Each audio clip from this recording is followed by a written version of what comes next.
जोड़ों में दर्द कितने लोगों को है, जरा हाथ उठाना। हाथ तो हिलाओ। जोड़ों का दर्द, कमर का दर्द, घुटने का दर्द, ये दर्द वो दर्द, गर्दन दुखे, कंधा दुखे, इधर इधर एड़ी दुखे, हाथ हिलाओ। तुम्हारी भी डाइट सुन लो, तुम्हारा भी खाना बंद। खाना नहीं खाओगे तो भूख बढ़ेगी और भूख तुम्हारे वात को खाएगी, निर्वात। सारा इन्फ्लेमेशन खत्म। RACRP, ANA, even HLP27, uric acid, जितने भी पेन मार्कर्स हैं इनको तुम्हारी जठराग्नि खा जाती है। ये अनुभव है मेरा भी और ये अनुभव है डॉक्टर अनुराग, हमारे नीरज जी का भी। 50 सालों का अनुभव बोल रहा है, ये स्वामी रामदेव नहीं बोल रहा। क्या करो? वात और आहार। ATM की सब्जी देते हैं, छठे सातवें दिन एक रोटी देते हैं रागी बाजरे की, पिडालील जूस पिलाते हैं, उपवास कराते हैं। सारा शरीर ऐसे शुद्ध हो जाएगा। कहां गया वात? मिलेगा ही। सारे पेन मार्कर्स खत्म, सारा इन्फ्लेमेशन खत्म। अब ये अनुभव है, इसको मान लो, नहीं तो बहुत दुख पाओगे। सही, इधर से इधर से इधर से दिख रहा है, मोटे मोटे पैर, सूजे सूजे पैर, बुरी हालत हो रखी।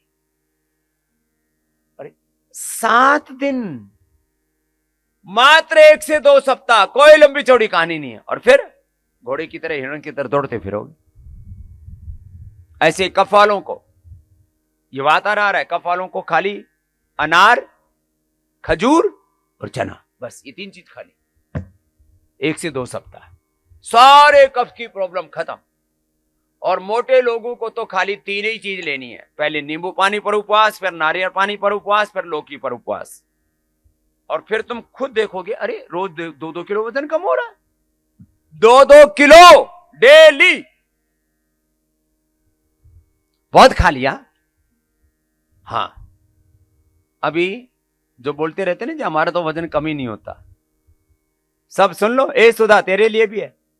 अब तेरा 7 दिन नींबू पानी, 7 दिन नारियल पानी, 7 दिन फिर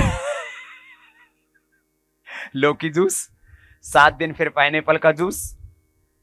अनाज छूना नहीं 2 महीने तक, फिर मेरी जैसी हो जाएगी। बहुत सेवा करती है बेटी, एक बार जोरदार अभिनंदन है। लेकिन वो कुछ हार्मोनल चीजें हुई होंगी, कुछ माताओं बहनों को कुछ पीरियड के समय हो जाता है, फिर धीरे धीरे मेनोपॉज की उम्र आ जाती है, फिर कुछ जेनेटिकली भी होता है, तो कई चीजें इकट्ठी होकर के और फिर छोटा मोटा कुछ हो जाता है। तो सरेंडर मत करो।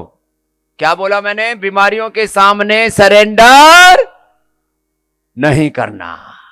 क्या बोला? बीमारियों के सामने सरेंडर नहीं करना। बीच में इन डाइटिशियन ने क्या शुरू किया? 2-2 घंटे 4-4 घंटे के अंतर से 100-100, 200-200 ग्राम खाओ। ऐसा आदमी को पगला दिया, अब सब बीमार हो लिए।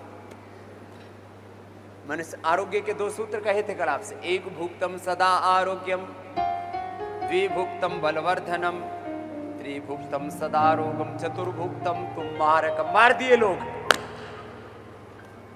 1 भुक्तम सदा आरोग्यम, 2 भुक्तम बलवर्धनम, 3 भुक्तम सदा रोगम, 4 भुक्तम तुमारकम। आहारम अग्नि पचति, दोषान आहार वर्जिता। दूसरा सूत्र बताया, हितहारा मितहारा अल्पहारा शयेनराः नैतान वैद्या चिकित्सन्ति आत्मनस्ते चिकित्सकाः।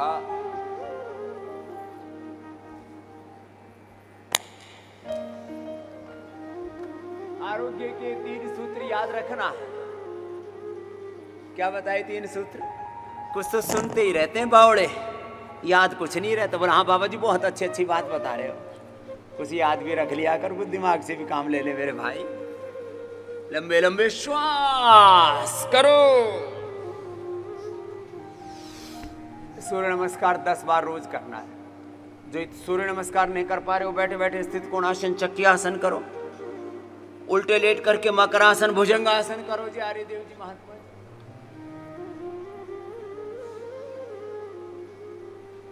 ये 3 सूत्र याद रख लेना। संस्कृत में याद ना रहे तो 1 बार खाने वाला सदा निरोगी रहता है। एक भुक्तम सदा आरोग्यम। इतनी तो संस्कृत आती है, संस्कृत और संस्कृति का देश है ये। एक भुक्तम सदा आरोग्यम, द्विभुक्तम बलवर्धनम, त्रिभुक्तम सदा रोगम, चतुर्भुक्तम तु मारकम। चलो ये सूर्य नमस्कार।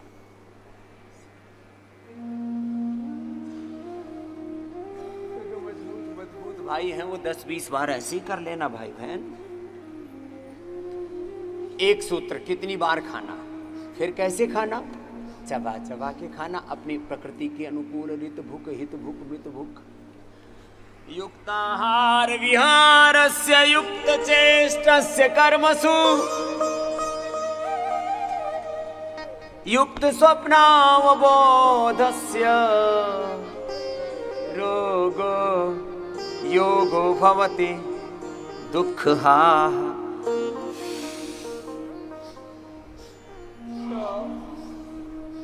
ऐसे सूर्य नमस्कार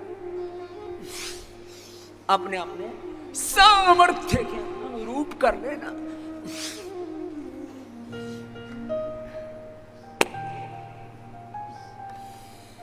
दस बार ये भी करना। बोले बाबा जी को पहलवानी थोड़ी करनी है। माना कि पहलवानी नहीं करनी, तुमको कोई एक्टिंग भी नहीं करनी, मुझे कोई एक्टिंग करनी है। एक्टिंग करने वाले उनका प्रोफेशन हो सकता है फिजिकल फिटनेस। अरे अपने को जिंदगी तो अच्छे से जीना है। एक्टिंग करने वालों से ज्यादा अच्छा होना चाहिए अपना शरीर, उनका तो धंधा है।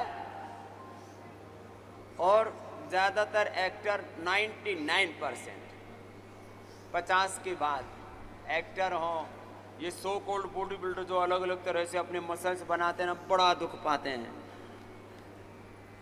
शुरू में तो अच्छा लगता है देखने में, ये शोशेबाजी है। योग प्रदर्शन के लिए नहीं है, योग तो जीवन दर्शन है।